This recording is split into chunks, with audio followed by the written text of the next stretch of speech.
सलगर सदलगा महामार्गावर तेरवाड येथे 2 दिवसात दुसरा भीषण अपघात घडला आहे। आज सकाळी 11:30च्या सुमारास वजन काट्यासमोर 2 दुचाकींची समोरासमोर धडक होऊन आकाश रमेश गोसावी वय 25 राहणार तेरवाड याचा जागीच मृत्यू झाला आहे, तर सुनील सीताराम गोसावी वय 35 हा गंभीर जखमी झाला आहे।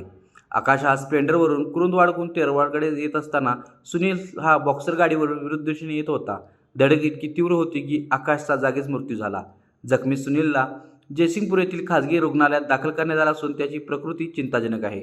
घटनेची नोंद कुरुंदवाड पोलीस ठाण्यात झाली असून पुढील तपास सध्या सुरू आहे। या घटनेने तेरवाड परिसरामध्ये हळहळ व्यक्त केली जात आहे।